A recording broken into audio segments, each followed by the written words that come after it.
Namaskar, Acharya ji. My question to you is, why is it and how is it that the purpose of life is to get moksha, which is basically कि हम मौत के और जीवन के बंधन से हम दूर भाग जाएं.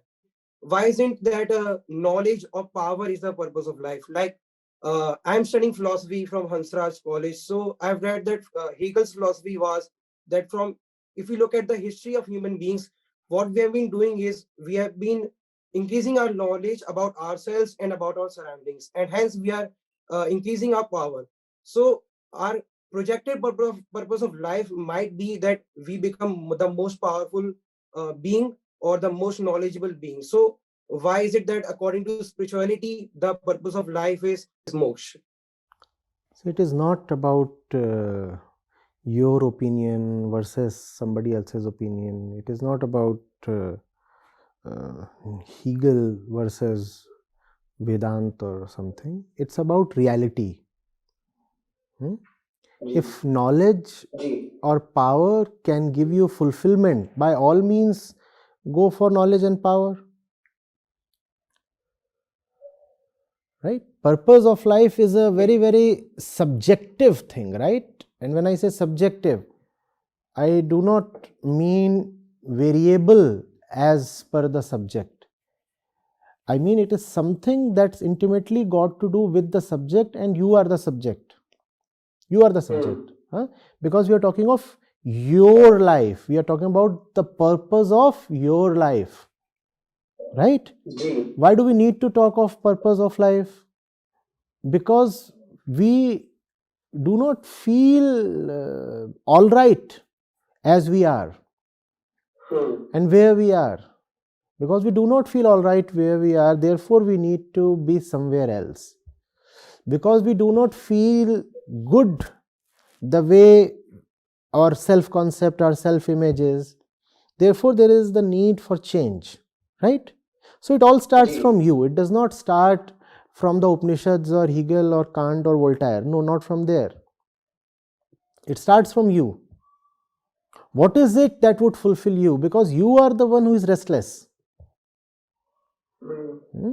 Over the millennia, countless people have tried power and countless have tried money and knowledge and prestige and adventure and you name it, sex.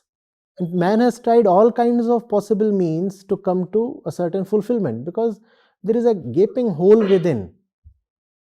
We are not at rest. We are not all right. The child is born crying. Human beings are always running hither thither to gain some satisfaction, which is even which in itself a far cry from fulfillment. But we all are looking for something. No, the eyes are continuously wandering in search of something. The ear wants to hear some special kind of news. The mind is continuously restless. And that's why there is the question, what do we want? What is all this desire for? We are desiring all the time. And then there were those who realized that we want an end to all wants. We desire the end of desires, and that is called liberation, and that is moksha. Coming to the end of desire itself, that's what desire wants. Right? Now, power or knowledge do not bring you to the end of desire, because after power you can want more power, and there is nothing called absolute power, because the hunger for power will still remain. There is no end to knowledge, because the one who is seeking fulfillment through knowledge will never be satiated through knowledge. So according to spirituality, like there is God who is all powerful. So there is, according to Christianity, I mean, there is a kind of power, a kind of person who is all powerful and all knowledgeable. None of that. Vedanta does not admit any God. Brahma or truth or Atma are not God. In fact, Vedanta categorically dismisses all Devi, Devata and Ishwar. Brahm is not God. Brahm is not Ishwar. The truth is devoid of everything that you can think of. We want to know who we are and why are we so restless and so confused. We want to come to terms with our own existence. That's what Vedanta is all about. And when we come to who we really are, we discover that the reality that we perceive outside of ourselves is identical with the reality within.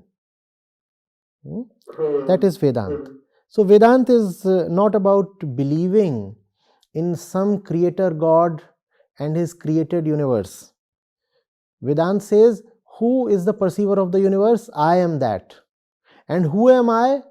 Somebody who is half mad. This kind of honesty Vedanta begins with.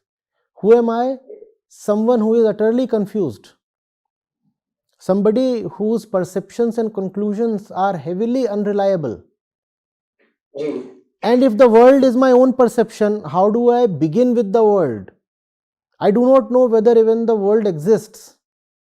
All I can say is that I am not all right. This much I can say. So Vedanta begins with this simple observation. All that I see around me is my own perception, my own experience, and I am not all right. So I'll not talk of my experience. I am the kind of person who can say these are 24 fingers. So how do I go about finding out who made these 24 fingers when they don't even exist? Yes. How can I talk of a creator God when the creation itself is still not something to be certain of?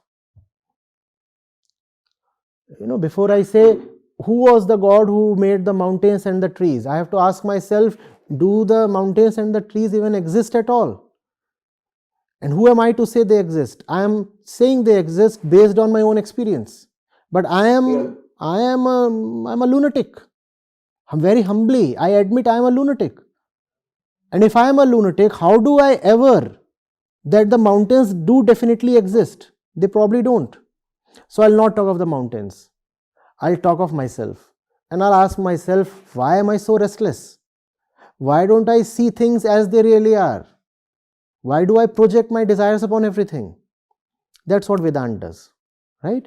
And Vedanta keeps peeling off layers after layers of impurity and conditioning and comes to the pure mind or no mind or the core mind, and that is the Atma, the pure self, also called as the truth.